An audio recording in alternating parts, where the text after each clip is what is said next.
Hello, I'm Mr. Tickle. How are you? I'm pleased you could join me because I've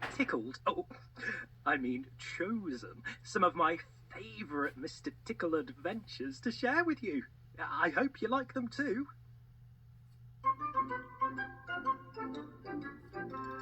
Mr. Tickle by Roger Hargreaves.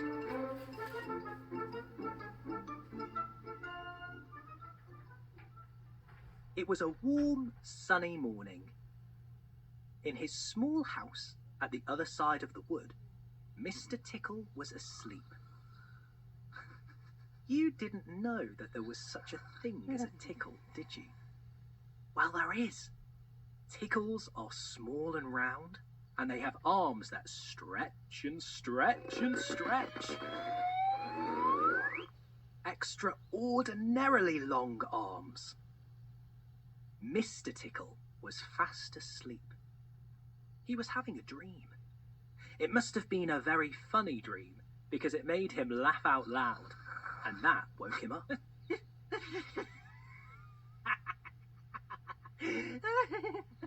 He sat up in bed, stretched his extraordinarily long arms, and yawned an enormous yawn. Mr. Tickle felt hungry, so do you know what he did? He reached out one of his extraordinarily long arms, opened the bedroom door, reached down the stairs, opened the kitchen door, reached into the kitchen cupboard, opened the biscuit tin, took out a biscuit, brought it back upstairs, in through the bedroom door, and back to Mr. Tickle in bed. It's very useful indeed, having arms as long as Mr. Tickle's.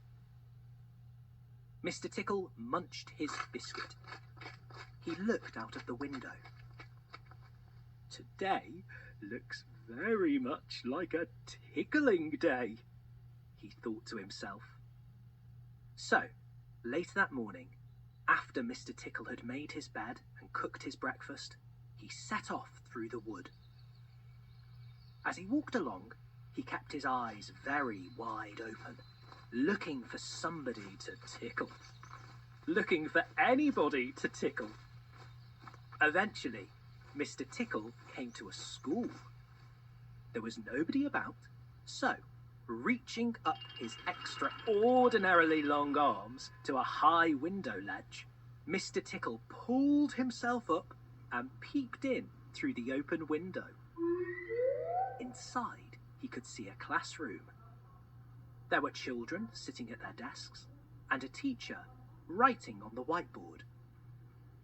Mr. Tickle waited a minute, and then reached in through the window. Mr. Tickle's extraordinarily long arm went right up to the teacher, paused, and then tickled. The teacher jumped in the air and turned round very quickly to see who was there. But there was nobody there. Mr. Tickle grinned a mischievous grin. He waited another minute and then tickled the teacher again. This time, he kept on tickling until soon the teacher was laughing out loud and saying, "Stop it! Stop it!" over and over again. All the children were laughing too at such a funny sight. There was terrible pandemonium. Eventually, Mr. Tickle thought that he had had enough fun, so he gave the teacher one more tickle for luck, and then very quietly brought his arm back through the open window.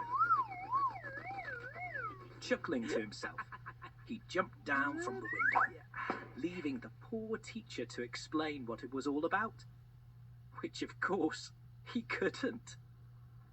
Then Mr. Tickle went to town, and what a day Mr. Tickle had.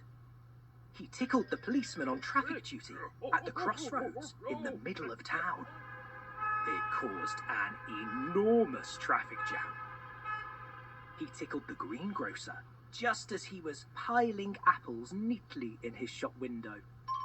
The greengrocer fell over backwards, and the apples rolled all over the shop. At the railway station, the guard was about to wave his flag for the train to leave. As he lifted his arm in the air, Mr. Tickle tickled him. And every time he tried to wave his flag, Mr. Tickle tickled him, until the train was 10 minutes late leaving the station, and all the passengers were furious. That day, Mr. Tickle tickled everybody. He tickled the doctor. Get off! Get off! He tickled the butcher. He even tickled old Mr. Stamp, the postman, who dropped all his letters into a puddle. Then Mr. Tickle went home. Sitting in his armchair in his small house on the other side of the wood, he laughed and laughed every time he thought about all the people he had tickled. So, if you are in any way ticklish, beware of Mr. Tickle and those extraordinarily long arms of his. Just think, perhaps he's somewhere about at this very moment while you're listening to this story. Perhaps that extraordinarily long arm of his is already creeping up to the door of your room. Perhaps it's opening the door now and coming into the room. Perhaps, before you know what is happening, you will be well and truly tickled. The end.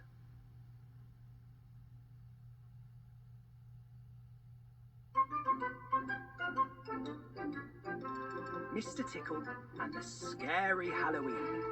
Original concept by Roger Hargreaves. Written by Adam Hargreaves.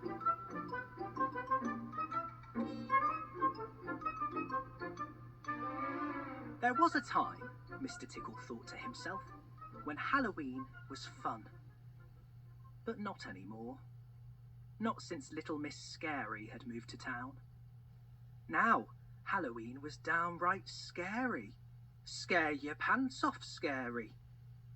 Last year, little Miss Scary had scared the smile off Mr. Happy. She had scared the bows off little Miss Giggles. And she had even scared the hat off Mr. Brave. Little Miss Scary had scared everyone. But this year will be different, said Mr. Tickle to himself. Little Miss Scary was very excited about Halloween this year. She had everything ready. As she left her house to go trick-or-treating, she couldn't help chuckling to herself. Oh, what fun she was going to have. Her first victim was little Miss Dotty. And the plan for little Miss Dotty was to creep up behind her and drop a huge plastic spider on her head. But as she sneaked up behind little Miss Dotty, there was something sneaking up behind her. An extraordinarily long thing. A thing that tickled her. Little Miss Scary burst out laughing. And as she most probably know, it is very difficult to be scary when you are laughing. Hello, little Miss Scary, said little Miss Dotty. I like your spider. Are you going to a Halloween party? Little Miss Scary was cross that her scary trick hadn't worked. She stomped off without saying a word. Little Miss Scary's next trick was to paint herself with glowing paint and hide in the bushes. But as she sat waiting for Mr. Bump to come by, that extraordinarily long something reached into the bushes and tickled her again. She laughed so much that she tripped on a branch sticking out of the ground. Shortly afterwards, Mr. Bump found her lying on the ground, looking very annoyed. Hello, little Miss Scary, laughed Mr. Bump. That looks like the sort of thing that happens to me. Little Miss Scary could only scowl. Every time little Miss Scary tried to scare someone, something would tickle her. Now, we all know who that was, don't we? But little Miss Scary could not work it out. It was turning out to be a very frustrating Halloween for little Miss Scary. And so it went on all night. She had planned to cover little Miss Neat in green goo, but she laughed so much she spilt it over herself. She was going to scare Mr. Quiet by creeping up behind him and banging 2 dustbin lids together. But she laughed so much she fell in one of the bins and got stuck. And she was going to scare Mr. Grumpy with a rubber squeaky bat. But she was laughing so much, even Mr. Grumpy thought it was funny. On her way home, little Miss Scary met Mr. Tickle. "How was your Halloween?" asked Mr. Tickle. "Not much fun," replied little Miss Scary gloomily. "Not so much trick-or-treating as..." "Tickle-treating?" suggested Mr. Tickle. And he laughed so much that tears rolled down his face.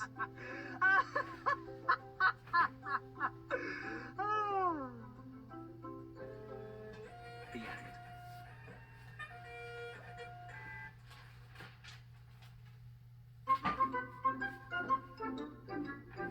Mr. Men, Little Miss Go Swimming.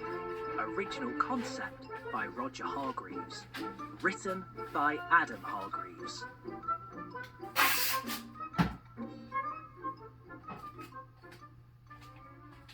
There are lots of places that you can go swimming. You can swim in the sea. You can swim in the river. But you cannot swim in the bath. Mr. Tickle decided to learn to swim in a swimming pool. He arrived at the pool and went into the changing rooms. Mr. Dizzy was there for a swim, but being Mr. Dizzy, he was putting on a scarf and gloves. He had been told that the water was a bit cold. Oh, silly old Mr. Dizzy. As you know, Mr. Tickle has extraordinarily long arms. And it turned out that extraordinarily long arms do not make swimming easy. First of all, he tried breaststroke. Then, Mr. Clever showed him overarm stroke. And Little Miss Wise suggested backstroke. But for all Mr. Tickle's attempts, he could not learn to swim because of his extraordinary arms, which kept getting in the way and tangled up. So Mr. Tickle decided to sit and watch everybody else to see what he could learn. He watched Mr. Rush surging up and down the pool. He watched Little Miss Somersault diving from the high board. And he watched Little Miss Naughty bombing Little Miss Tiny. Oi! Of course, Mr. Tickle, being Mr. Tickle, he could not just sit and watch. He could not resist a tickle or two. He tickled Little Miss Splendid off her lilo. He tickled Little Miss Shy to the surface, who was scuba diving on the bottom of the pool. And he tickled Mr. Worry from the side of the pool into the water. But how was he going to learn to swim? Dear. And then he had an idea. Armbands! But not just 2 armbands. Oh no, not with arms as long as Mr. Tickle's. Mr. Tickle needed 3 armbands for each arm, which were very helpful for swimming, but absolutely no good for tickling. The armbands kept getting in the way. Oh dear, poor old Mr. Tickle. I'm sure he had a splashing time anyway. The end.